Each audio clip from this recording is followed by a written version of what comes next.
Hola, ¿qué tal? Buenas tardes a todos. Muchas gracias, Vera. Gracias por acompañarnos a nuestro primer webinar del año. El día de hoy iniciamos con esta serie. Nosotros somos Solaire Compresores.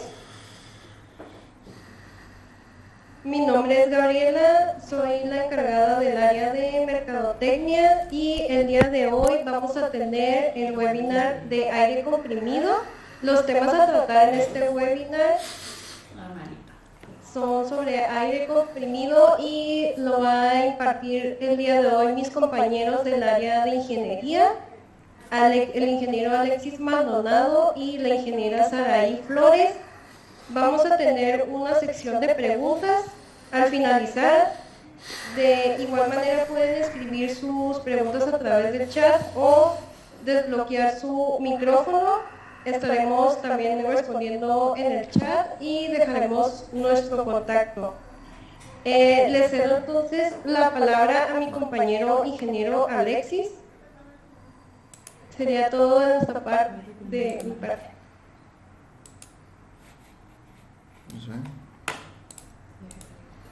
¿Qué tal a todos? Muy buenas tardes, ¿cómo están?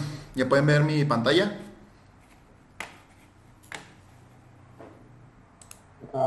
Sí, se me cae. ¿Sí? ¿Qué tal? Buenas tardes a todos. Me presento de nueva manera. Soy el ingeniero Alexis Maldonado Loera, encargado del Departamento de Ingeniería, junto a mi compañera, la ingeniera Saraí Flores Nieto.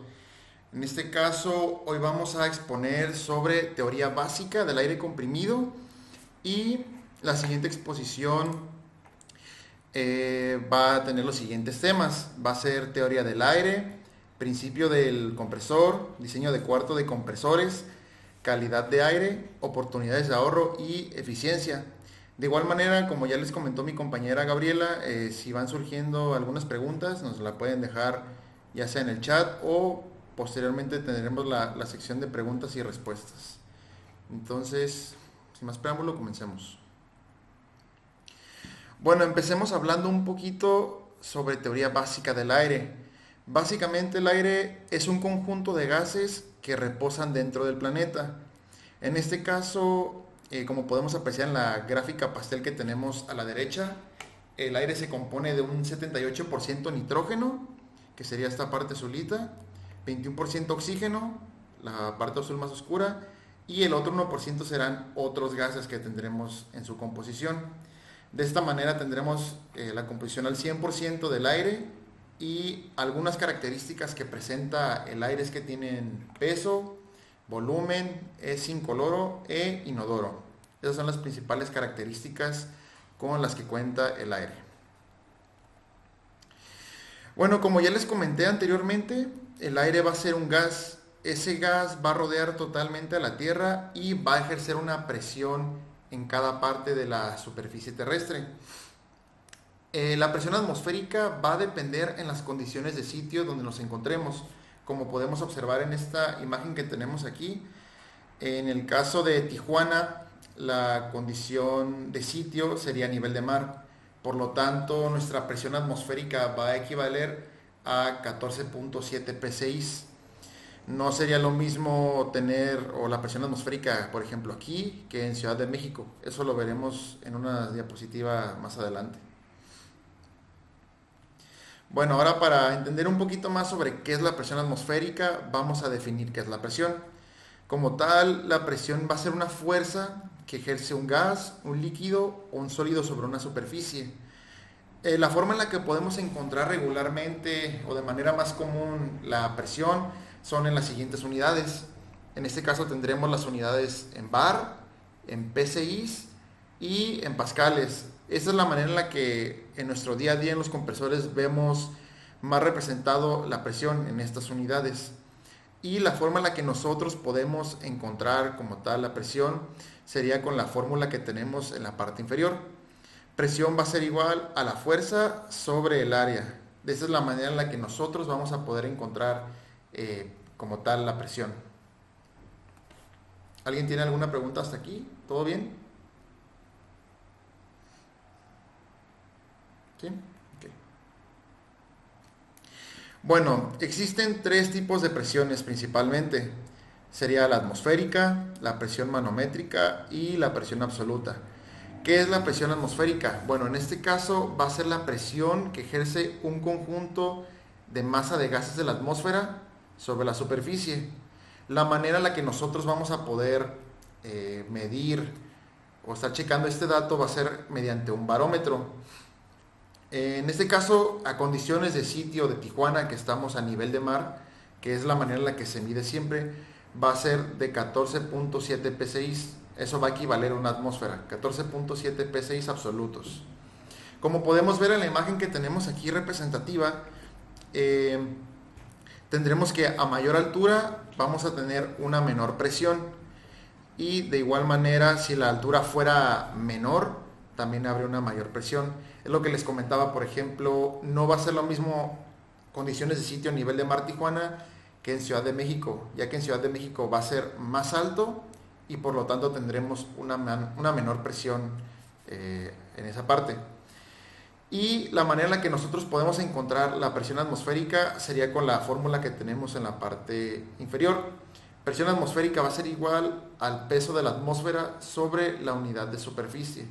Esta es la manera en cómo podemos encontrar este dato. Posteriormente tendremos la presión manométrica. ¿Qué es la presión manométrica? Básicamente va a ser la que toma como base desde que termina la presión atmosférica hacia arriba. La presión manométrica va a ser positiva hacia arriba. En el caso de que la presión sea menor o esté por debajo de la presión manométrica, se va a llamar presión de vacío.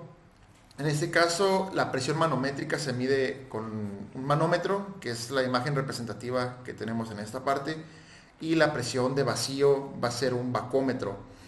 ¿Qué ejemplos podemos dar de este tipo de presión en nuestro día a día? Bueno, un ejemplo muy sencillo en presión manométrica serían las llantas.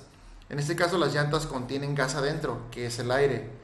Entonces, si el gas se calienta, va a aumentar su temperatura, y al aumentar la temperatura tendremos un movimiento constante de sus partículas dentro de la llanta, lo cual nos va a permitir que esa llanta se conserve en un estado, digamos, duro, ya que todo el aire va a estar en las paredes de la llanta.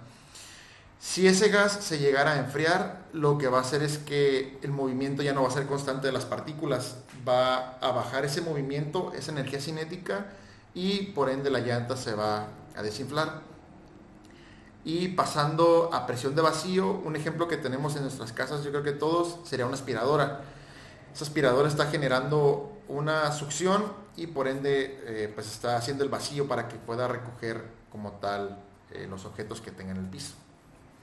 Y por último tendríamos la presión absoluta. En este caso la presión absoluta simplemente es la suma de la presión atmosférica con la presión manométrica. Y esta presión absoluta tendrá como base el cero absoluto. ¿Qué significa?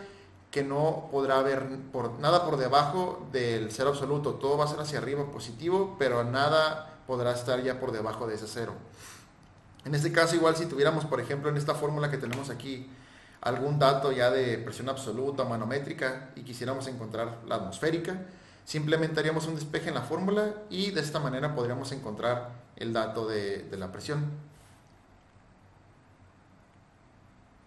Aquí pues tenemos una imagen representativa. En este caso, como pueden observar, en el eje de las X tenemos la base, y de esta parte a la línea verde punteada sería la presión atmosférica. Aquí estarían los 14.7 psi absolutos de la atmósfera. Y posteriormente tendríamos la presión manométrica, o también llamada presión relativa, la cual va a estar por encima de la presión atmosférica. La flecha roja lo que nos dice es que esta sería la presión de vacío. Entonces aquí sería, por ejemplo, lo que les acabo de decir de las aspiradoras. Aquí entraría una aspiradora en presión de vacío.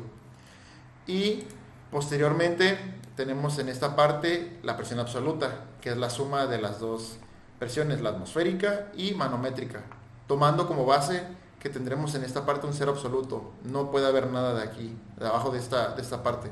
Todo va a ser hacia arriba y va a ser positivo. ¿Tienen alguna pregunta hasta aquí, Inges? ¿Todo claro? ¿No? Ok. Seguimos.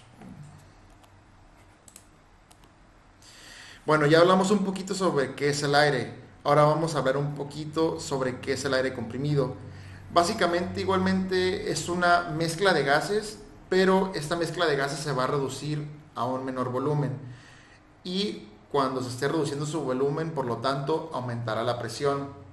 Esa presión la podremos utilizar en diferentes tipos de aplicaciones en la industria, como lo pueden ser en la industria alimenticia, médica, farmacéutica, textil, automotriz y química.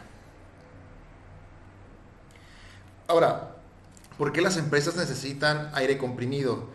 Bueno, actualmente yo creo que es raro una empresa que no utilice aire comprimido en sus procesos. Yo creo que es en todo proceso hay procesos neumáticos como tal que requieran de aire comprimido. Entonces, una de las razones por las cuales las empresas necesitan aire comprimido es porque es un excelente método para transmitir y guardar energía para diferentes tipos de aplicaciones. Además de que el aire comprimido en diferentes tipos de procesos está directamente involucrado, como lo pueden ser en procesos farmacéuticos, químicos, textiles, automotriz. En diferentes tipos de procesos va a estar como tal el aire comprimido. Perdón. Entonces, también aquí podemos ver algunos ejemplos neumáticos en producción, como lo pueden ser para los motores de aire, actuadores, instrumentación, herramientas, también en este caso para válvulas solenoides, procesos neumáticos, y como podemos apreciar en esta foto tenemos una pieza que acaba de salir de un proceso CNC como tal, y en medio tiene un barrenado, y con una pistola neumática se le está inyectando aire para poder retirar el scrap, o también conocido en la industria como pues scrap o rebaba. Esa es la forma en la que lo conocen en la industria, ¿no? Ahora ya hablamos un poquito sobre qué es el aire comprimido. Ahora vamos a hablar sobre los principios del compresor y cómo funcionan los diferentes tipos de compresión que hay. En este caso, el primer principio básico sería la compresión de desplazamiento positivo. ¿Cómo funciona este tipo de compresión? Bueno, básicamente el aire se aspira a través de una o varias cámaras de compresión y el aire va a quedar confinado dentro de ellas. Una vez que en esas cámaras se empieza a reducir el volumen como tal, el aire va a aumentar su presión, por lo cual cuando aumente la presión a la relación de presiones o la presión establecida por el cliente, ese aire lo que va a hacer es que va a salir a través de una válvula o una lumbrera y se va a descargar directamente hacia la línea del cliente. Esto va a estar sucediendo constantemente debido a que gradualmente o constantemente se va a estar reduciendo el volumen de las cámaras y por lo tanto va a aumentar la presión, y de esta manera pues la vamos a desfogar por la válvula, ¿no? Y también está la compresión dinámica. En este caso la compresión dinámica, no sé si alcanza a ver en mi pantalla. En este caso tenemos, ¿se alcanza a ver? ¿Sí? Ok. Esta tiene unos álabes. Se va a aspirar el aire a través de estos álabes, que son unas piezas con curvatura. En este caso van a entrar por los álabes y el rodete va a empezar a girar a una gran rapidez y acelerar a una gran velocidad. Todo lo que se genere de aire dentro de este rodete se va a descargar a través de un difusor. ¿En qué nos va a ayudar el difusor? Bueno, el difusor nos va a ayudar a reducir la velocidad y con esto nosotros poder aumentar la presión, por lo cual de igual manera se va a retirar hacia la línea de producción del cliente y no tendremos ningún tipo de problema. Algunos ejemplos que tenemos para la compresión de desplazamiento positivo sería el compresor rotativo, el compresor de paletas, de anillo líquido, scroll, tornillo, uña y soplante, que en este caso también podría o entra el compresor de pistón. Y por último tenemos ejemplos de compresión dinámica, que sería el compresor de eyector y axial. No sé si hasta el momento tengan alguna pregunta, ingenieros. ¿Todo está claro? Entonces pasamos a la siguiente diapositiva. Bueno, en este caso vamos a explicar el diagrama de compresión de un compresor tornillo lubricado por aceite de la marca Atlas Copco, que en este caso sería un compresor carga y descarga. Entonces, primeramente explicaremos el circuito neumático y posteriormente explicaremos el circuito hidráulico. Entonces, el primer componente que nos encontramos nosotros en este diagrama es el filtro de aspiración de aire. ¿Para qué nos va a servir a nosotros este filtro? Bueno, este filtro lo que nos va a ayudar es a permitir la entrada de aire hacia el compresor y de igual manera el filtro lo que nos va a ayudar es a retirar contaminantes que contenga el aire que podrían dañar al compresor. Una vez que entra el aire, tendremos una válvula de aspiración o también conocida como válvula de admisión. ¿Cuál va a ser la función de esta válvula? Básicamente va a permitir que se inyecte aire directamente hacia el elemento del compresor y cuando el compresor se encuentre en descarga, se va a cerrar, lo que nos va a servir como una válvula antirretorno, permitiendo que el aire comprimido no se escape a través de la válvula de aspiración y se desfogue por el filtro de aspiración de aire. Después tendremos un elemento compresor, en este caso es de tornillos o rotores. Se compone de dos rotores, el rotor macho, que es de 4 lóbulos, y el hembra, que es de 6 lóbulos simétricos. ¿Cómo va a funcionar este elemento? Bueno, se le va a inyectar directamente el aire hacia él y va a rellenar los pequeños espacios que se pueden observar aquí. Entonces, una vez que esos rotores estén girando, lo que va a pasar es que se va a empezar a reducir el volumen del aire como tal y tendremos una presión ya establecida o una relación de presiones y se va a desfogar hacia esta parte. Recordemos que este elemento está lubricado por aceite, lo que va a significar que a la salida de esta parte tendremos una mezcla de aire y aceite. Entonces, pasamos por esta pequeña tubería y llegamos al depósito separador de aceite. ¿Cómo funciona? Bueno, básicamente llegará la combinación de aceite y aire y dará un impacto mecánico sobre la carcasa del depósito. Va a pegar sobre una mampara. Después de que golpee esa mampara, gracias a acción centrífuga, se va a poder hacer la separación como tal del aceite y también con la ayuda de filtros o cartuchos de aceite. Entonces, posteriormente, pues ya se hará la separación como tal de aire y aceite. Tendremos posteriormente una válvula de presión mínima. ¿Para qué nos va a servir esta válvula de presión mínima? Básicamente, la válvula de presión mínima lo que hará es mantener una constante circulación de aceite en el circuito, ayudando a que el elemento del compresor siga lubricado. ¿Por qué hace esto? Bueno, porque básicamente cuando la válvula esté cerrada no habrá paso del aire cuando esté en descarga. Entonces, aquí estará constantemente la circulación de aceite en todo el circuito y el elemento del compresor va a seguir girando, pero con esto nos aseguraremos de que esté perfectamente lubricado y no cause algún problema por fricción dentro de los tornillos. Posteriormente tendremos aquí un aftercooler para el aire. En este caso el aftercooler simplemente va a reducir temperatura del aire y va a generar condensado. Ese condensado lo vamos a poder retirar con el separador de agua con purgador. Aquí tendremos el purgador, separación y ya podremos mandar el aire hacia el proceso como tal. Eso es por la parte del circuito neumático. Hablando un poquito del circuito hidráulico, recordemos que la hidráulica es muy cara, no podemos estar desperdiciando nosotros aceite. Por eso se opta por un circuito cerrado. ¿Cómo funciona en este caso? Bueno, tendremos aceite en esta parte y una válvula de derivación termostática.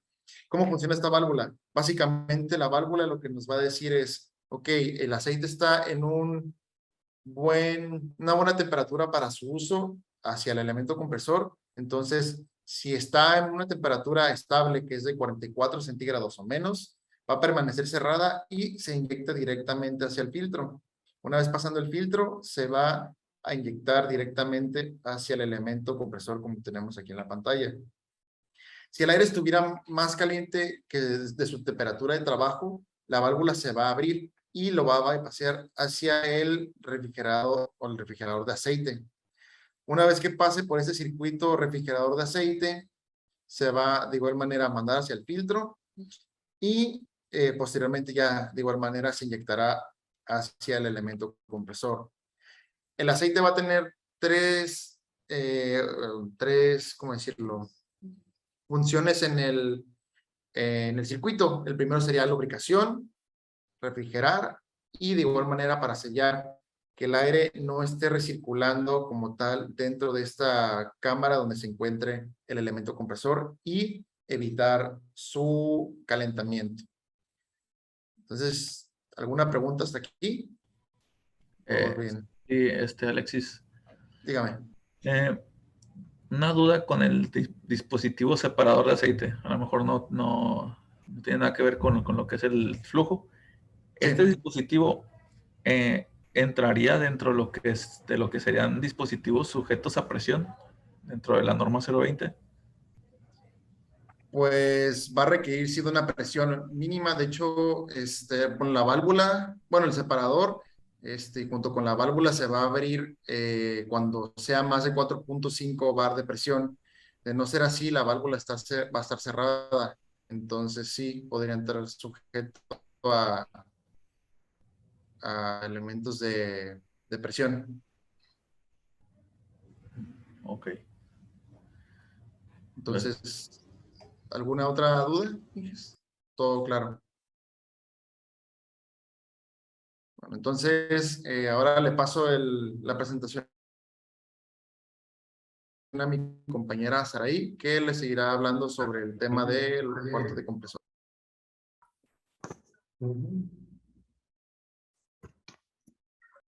Perdón, José, ¿tienes alguna pregunta?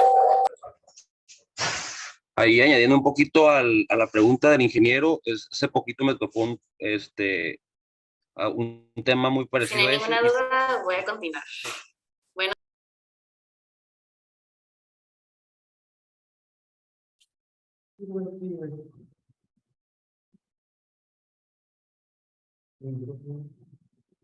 Eso fue la voz, ¿no?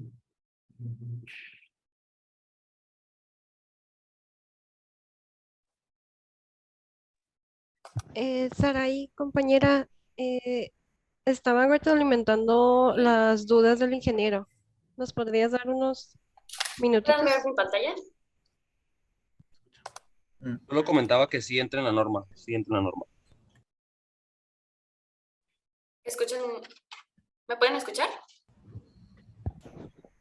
Sí.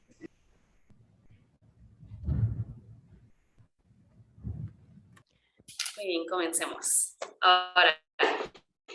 Ahorita estaremos presentando las mejores recomendaciones que podemos tener en el diseño de un cuarto de compresores.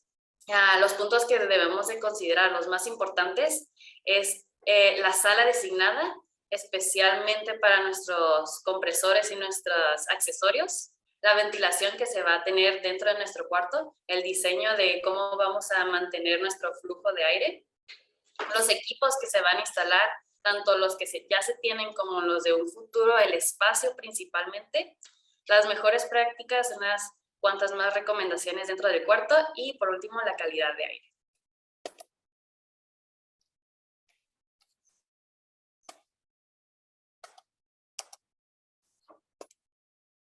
Muy bien. En la sala designada. Es muy importante o es de la mejor manera para tener nuestros equipos más cuidados es tenerlas aislados de otros equipos de la industria. He escuchado de demás ingenieros que en ocasiones se colocan los compresores junto con otra maquinaria como calderas o equipos de refrigeración y esto a la larga termina afectando la eficiencia de nuestros compresores debido a transmisión de calor o por temperatura o por vibraciones y pues termina afectando la eficiencia de nuestros motores. El diseño de instalación al dar servicio. Al momento de nosotros tener un espacio designado específicamente para nuestro equipo y nuestros accesorios, nosotros podemos darle el espacio suficiente entre equipo o entre equipo o pared para poder tanto dar un buen mantenimiento como otras cosas que más adelante vamos a mencionar. El control de ventilación o ruido. Es importante mantener cierta temperatura en nuestro cuarto de compresores, una buena ventilación y aislarlo, como ya dijimos, del ruido que se puede obtener de la demás maquinaria de la industria, ya que puede afectar a la eficiencia.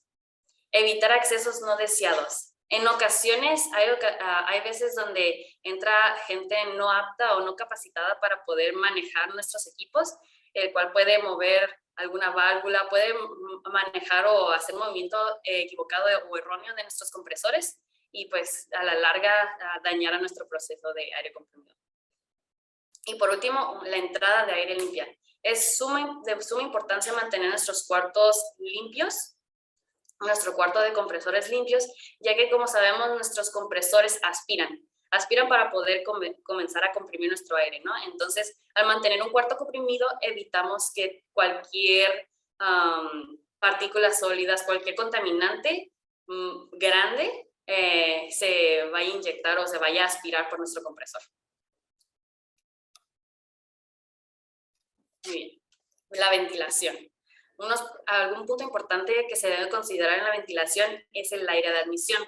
Este debe de ser frío entre unos 5 a 25 grados principalmente, ya que, como sabemos, el aire frío tiene una poca retención de agua, es decir, existirá menor humedad y pues entre los más porcentaje de aire, de partículas que exista en nuestra tubería de aire comprimido puede llevar a que se pueda condensar más fácilmente en la línea y pues por ende llegue a tener problemas de calidad del aire o mantenimientos que generarían en nuestras líneas, en las tuberías o en nuestros demás accesorios o incluso en nuestro producto final.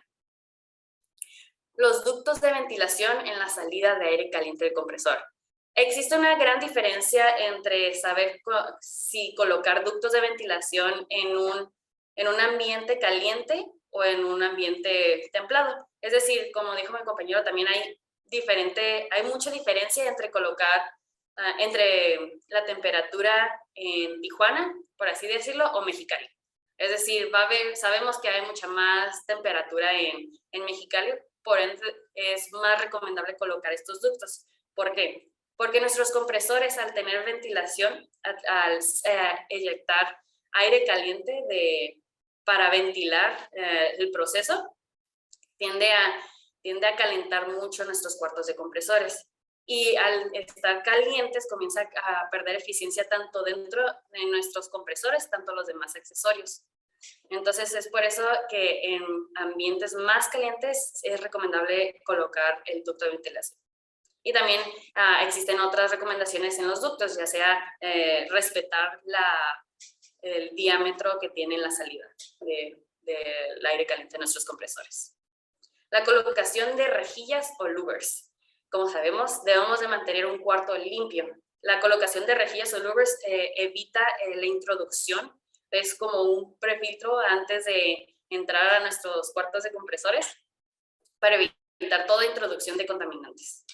Las tomas de aire colocadas en la parte inferior. Sabemos también que el aire más frío se encuentra en la parte inferior del cuarto y para poder crear un buen flujo se recomienda colocar la salida de aire de ventilación lo más alto posible en la parte o en la sección opuesta a la toma de aire y así podemos crear un buen flujo de aire para poder ventilar nuestro cuarto, ya sea compresores, accesorios, todo. Muy bien, los equipos a instalar. Para los equipos a instalar, lo más importante aquí es el espacio. ¿Espacio para qué?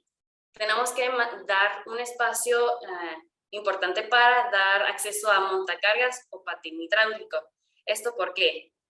Hay ocasiones en las que se quiere ingresar un montacargas, ya sea para elevar equipos como motores o incluso nuestros mismos equipos de compresores o secadoras, tanques, y en ocasiones no dejan el suficiente espacio para poder maniobrar de la mejor manera. Entonces, también por seguridad es importante dejar ese espacio. Espacio para el mantenimiento de los equipos. Entre compresor y compresor En ocasiones se deja un espacio muy pequeño donde al querer dar un mantenimiento, sacar motores, separadores o unidades de compresión, no existe este espacio suficiente para tanto seguridad como para sacarlo bien. Y pues se necesita ese espacio para poder maniobrar también igual bien. Espacio para expansión o agregado de equipos. En ocasiones se quiere aumentar la producción y es por eso que se quiere agregar más equipos, tanto de compresión como más accesorios, ¿no? Entonces, para poder dejar un buen dimensionamiento de estos espacios, es importante considerarlos al principio del diseño de nuestro cuarto de compresores.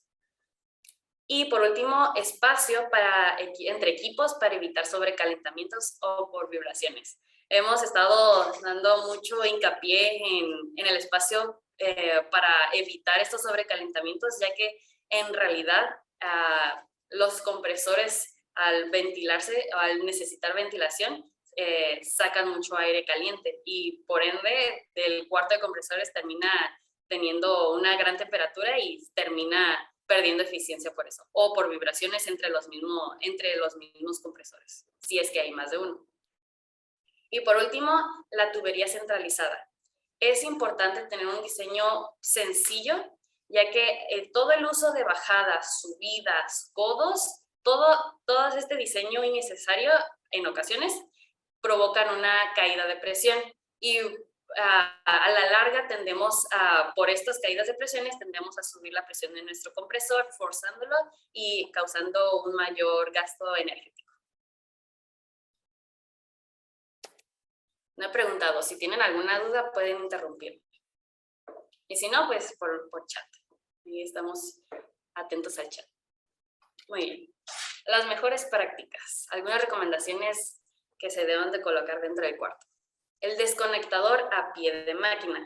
El desconectador es principalmente por seguridad y para poder aislar a nuestros compresores. En caso de mantenimiento o por alguna emergencia, el desconectador es importante para aislar nuestros equipos y así no afectar a los demás equipos que están en funcionamiento. Toma de agua para limpieza. Muy importante mantener nuestros cuartos de compresores limpios para que cualquier polvo que se esté generando no entre en nuestro compresor. Tuberías de aluminio. Se recomienda principalmente la tubería de aluminio por su poca fricción que tiene y pues al tener poca fricción el flujo va a ser más constante, es decir, un flujo laminar. Entonces se recomienda principalmente este material para la tubería. Los cuellos de ganso.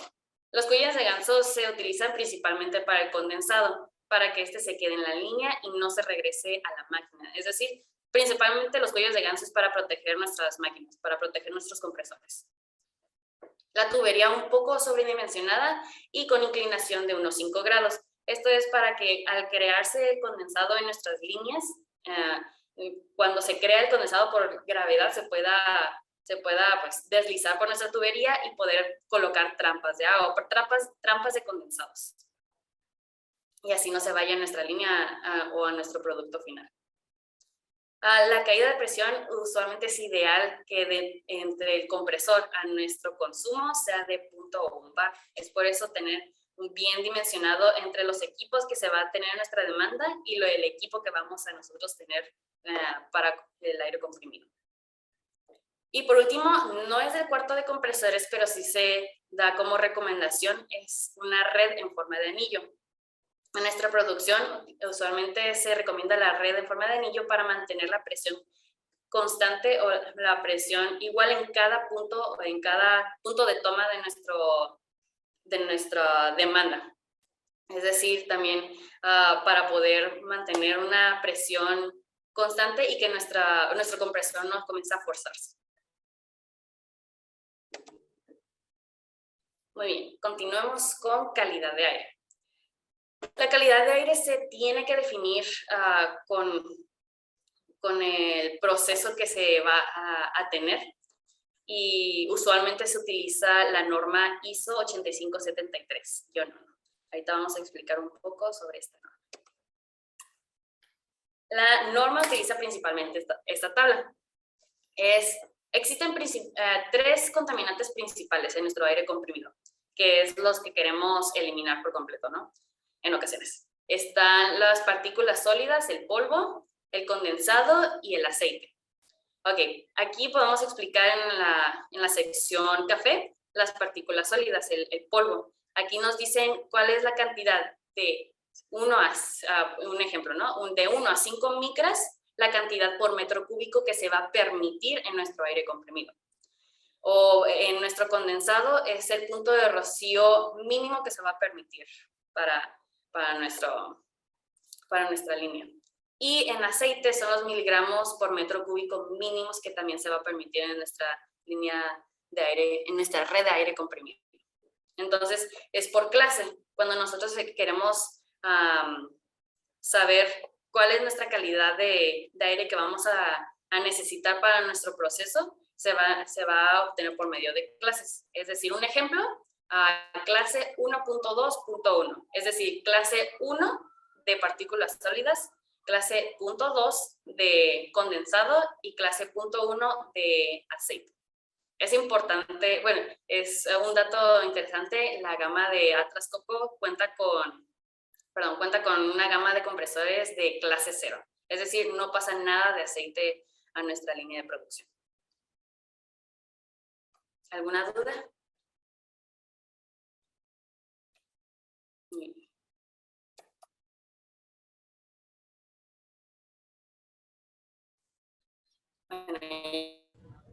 Bueno, ya estamos por terminar.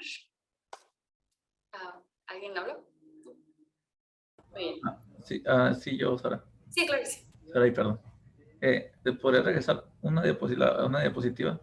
La de... ¿A la tabla? Sí, la de que hice la agua clase 2. Aquí, clase 2. De agua. Sí. Aquí en este caso, un ejemplo, si tú aparte de lo que tira el compresor, tienes el equipo que hace lo que es la filtración del condensado. Sí. Eso, ya la cantidad de aceite que sale del agua ya no tiene ningún problema de derramarla, en ejemplo, a una descarga pluvial, o se tomaría, o todavía se seguiría siendo como algún tipo de residuo peligroso. Si es necesario y en su caso necesitan no tener nada de aceite en su producción o en este caso en pluvial, es importante no tener ya nada de aceite si así lo requiere su proceso. No, yo hablo en las descargas, no lo que... Es decir, se va a ir directo al drenaje. Ajá, ok. ¿Sí? Sí. ¿Alguna otra pregunta o duda para la señorita Saraí? ¿En el chat? Buenos días. ¿No? ¿Alguna otra duda?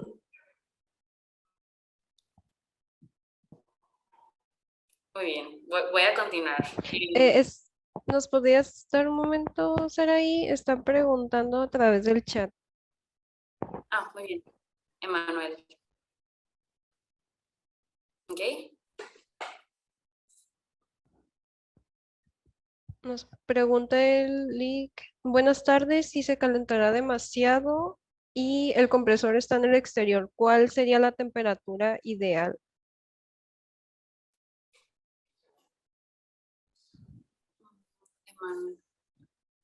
Si se calentara demasiado y el compresor está en el exterior. ¿Usted en dónde se encuentra?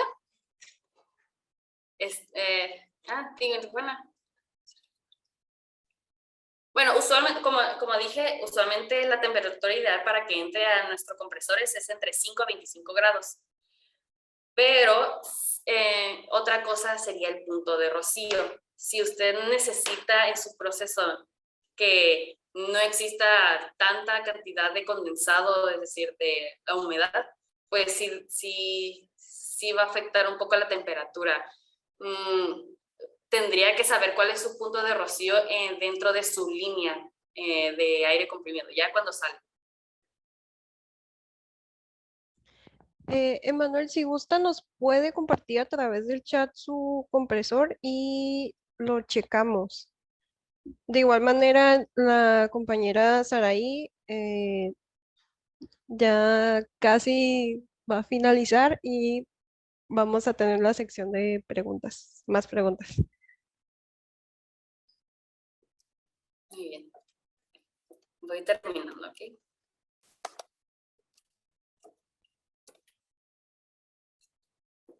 Muy bien. Bueno, continuando, para una carga equilibrada en el sistema, es muy importante a veces la división del sistema en sección de válvulas. ¿Por qué? En ocasiones, dentro de la demanda, se quiere hacer mantenimientos tanto de tubería o algunas otras tomas de aire, y las válvulas ayudarán a seccionar estas áreas y poder continuar con las demás tipos de tomas de aire, ¿no? O la demanda. Y la disminución del consumo en noches o fines de semana. Hay ocasiones donde la demanda no nos requiere tanto, como así decirlo, ¿no? No nos demanda.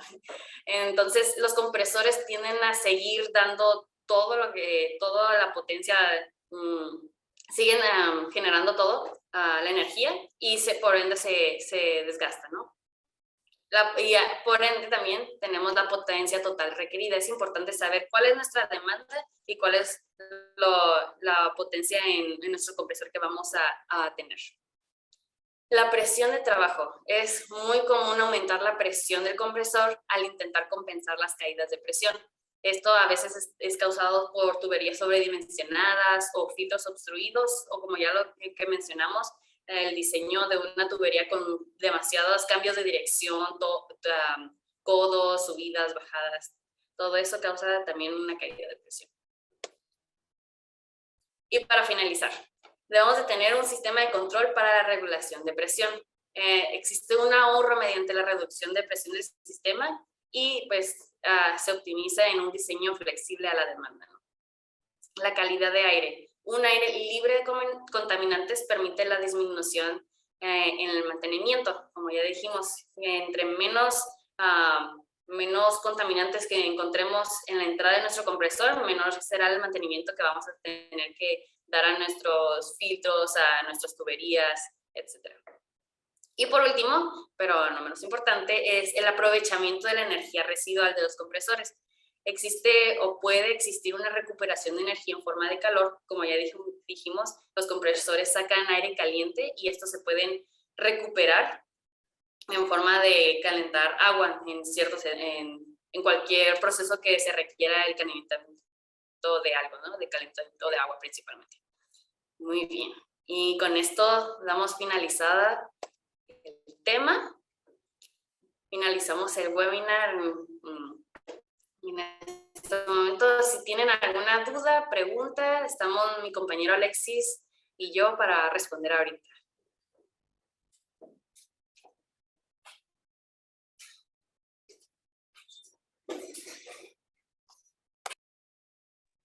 Muchas gracias, Araí y Alexis. Es el momento de preguntas. Si quieren realizarlas por el chat o prender su micrófono, es ahora el momento.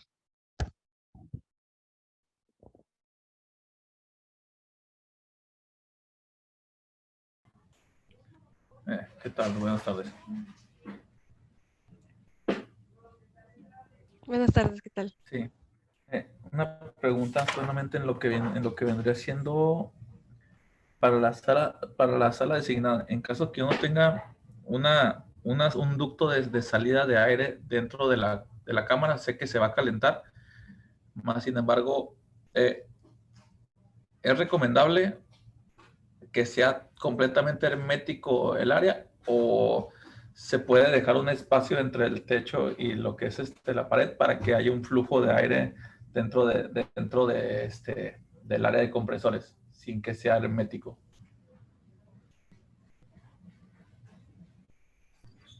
Perdón, Juan, si es necesario colocar material aislante en las paredes de tu cuarto de compresores, ¿o cómo?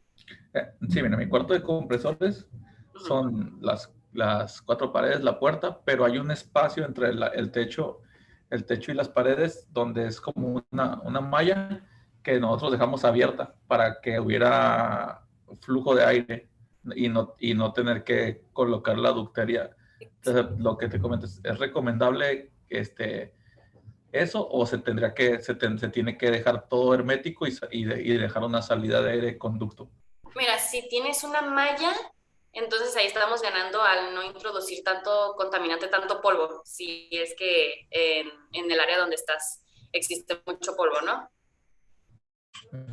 Y, pues como estás diciendo, crea un buen flujo. Entonces, si tú estás dentro de tu cuarto de compresores, si la temperatura es la ideal o como no es tanta la temperatura que se crea por el flujo que ayudaste a crear con el hueco, entonces no habría tanta necesidad. Y, Sí, y sí es otra, ideal la temperatura, claro. y otra pregunta. De las válvulas de drene, la de drene automático y drene manual, eh, este, es recomendable drenarlos solamente una vez al día o sea, manual, o irlo drenando más veces por turno a lo que es el compresor, ya que nosotros trabajamos casi 24 horas y nos hacemos un drene al día. No sé si sea el suficiente o se tendrían que ser más. Ok, el tren es manual, me dices. Tiene tiene los dos, el automático y el manual, pero el automático pues funciona, pero cuando abrimos el drene manual sí sale bastante agua. Okay. Y el tren automático es cada día, no es 2 veces al día, ¿verdad? No, el automático está drenando, pues como dice, que automáticamente. No, ese no he hecho mucho el estudio de cada cuándo lo hace, pero el manual, cuando nosotros hacemos la descarga, sí sacamos como yo creo casi más de 1 litro de agua en el manual. Okay. ¿Y has tenido problemas de condensado en tu línea? Ahorita no. Tuve problemas anteriormente, pero se corrigieron porque no estaba funcionando el ventilador. Entonces, el ventilador de ¿cuál era? Uno de los ventiladores de enfriamiento se dañó. Entonces, cuando se dañó ese ventilador, sí tuve muchos problemas en el condensado y tenía agua en las tuberías. Entonces, ese ya fue un problema que después pues, ustedes nos ayudaron a corregir. Muy bien, Juan. Sí, para prevenir, principalmente, sería mejor cada fin de turno checar el dreno, estar drenándolo, entonces, para evitar cualquier problema. Ah, ok. Sería. Pregunto, cuando tengo un drenador automático constante, pues, o sea, con una programación continua, si en caso no me funcionase, me ayudo con las trampas de agua. Las trampas de agua y mi técnico tiene que revisar el nivel de la trampa de agua y con eso modifico la programación del purgador automático para no tener que estar purgando manualmente el compresor por las caídas altas de presión. No sé si estoy bien así o mal, gracias.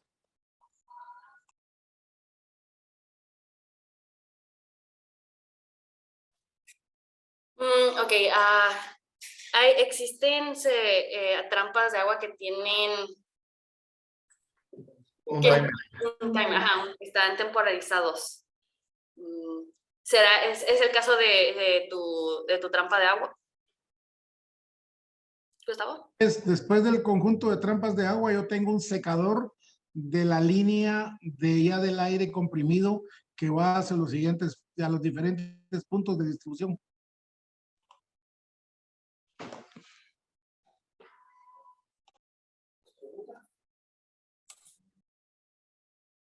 Entonces ese condensado que nos comenta se va a estar retirando con el timer que van a tener los temporizadores como tal. Entonces no debería de haber ningún tipo de problema por esa parte.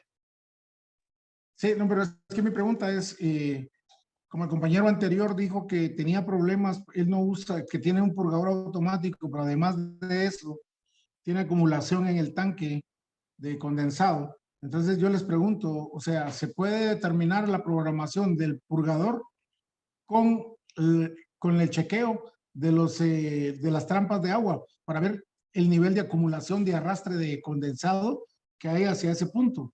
Y además, yo le tengo agregado un secador de línea después de las trampas de agua para para cerciorarme que el aire llegue completamente seco, más o menos imitando al proceso de gases médicos hospitalarios. No sé si estoy equivocado, gracias.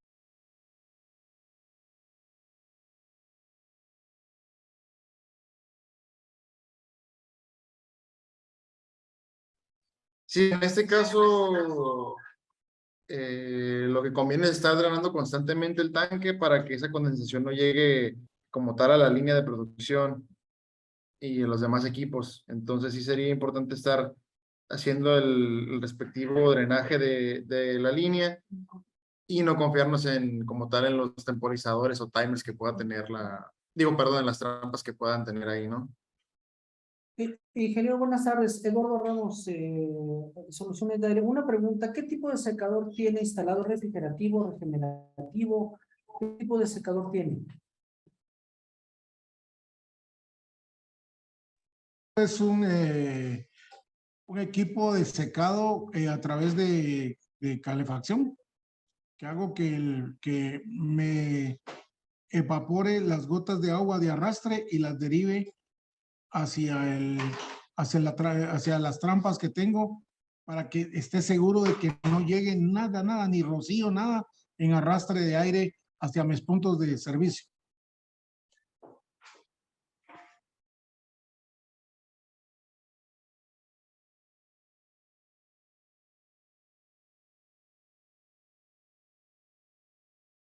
Es que está calentando, evapora esa humedad y después la separa por algún medio mecánico. ¿Es correcto?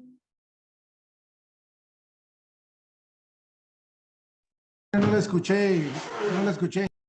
Perdón, ingeniero, mi pregunta era si, bueno, lo que estoy entendiendo es que calienta el aire con esas resistencias calefactoras, la evapora y después la separa por un medio mecánico. A través de un medio mecánico, así es, para que ya esa agua que evaporada se derive directamente a un retenedor de agua.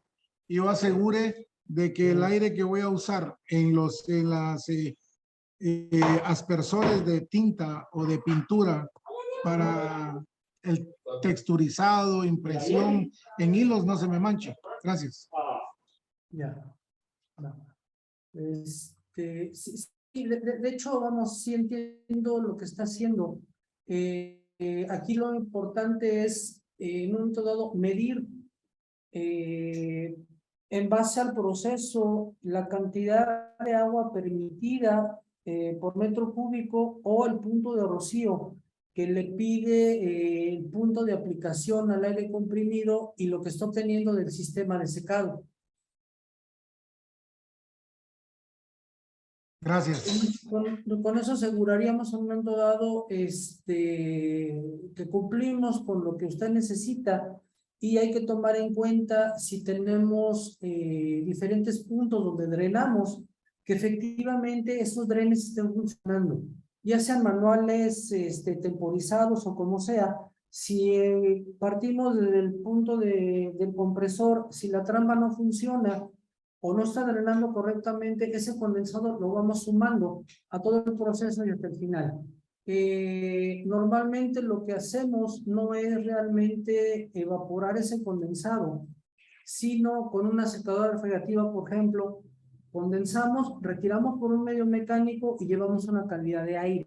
O lo que hacemos es, por un medio físico, un material absorbente, absorbemos ese condensado, lo separamos igual por un medio mecánico y aseguramos un punto de rocío, a lo mejor para su aplicación menos 40 grados centígrados de punto de rocío, más o menos aproximadamente, y aseguramos una calidad de aire en el punto de aplicación.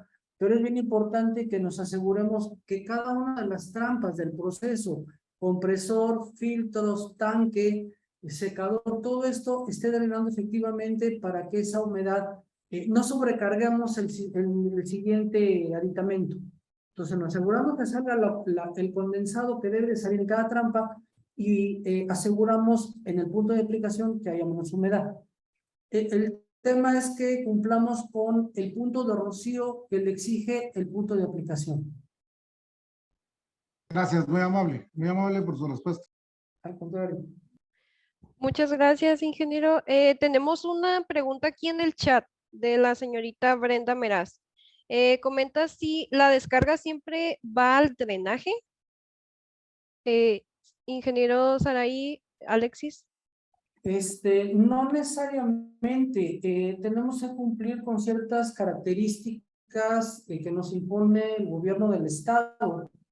En cuanto a calidad, vamos a llamarlo así, del condensado que desechamos, tal cual como sale del compresor, aunque pase por trampas, pase por filtros, siempre llevamos aceite. Ahora sí que voy a hacer comercial, tenemos por aquí unos dispositivos que le llamábamos separador o tratamiento de condensado, en donde ese aceite remanente, porque al fin y al cabo si hablamos de un compresor de inyección de aceite, siempre llevamos una cantidad mínima, 3 partes por millón por cada metro cúbico, llevamos aceite. Entonces necesitamos, si lo queremos verter directamente a la alcantarilla o el sistema pluvial, necesitamos retirar ese aceite y solamente con un filtrado de ese condensado lo podemos hacer. Si no es así, estamos incumpliendo, nos puede caer por ahí la secretaría correspondiente y pues, tenemos problemas. Todo lo mejor, y hay dispositivos para filtrar ese condensado que entonces tenga calidad, vamos a llamarlo así, para poderlo retirar a través del alcantarillado. Directo del compresor o de algún filtro o de algo así, no podemos, no está permitido, lleva aceite al fin y al cabo. Muchas gracias, ingeniero. ¿Hay alguna otra pregunta que quieran aprovechar en el chat o con el micrófono?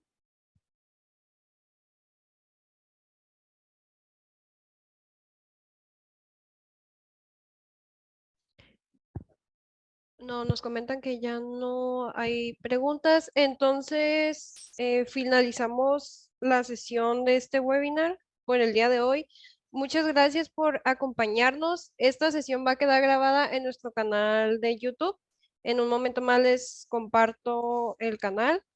Y también para comentarles que si ocupan el certificado de participación, por favor, nos pueden mandar correo a mercadotecnia@solucionesdeaire.com.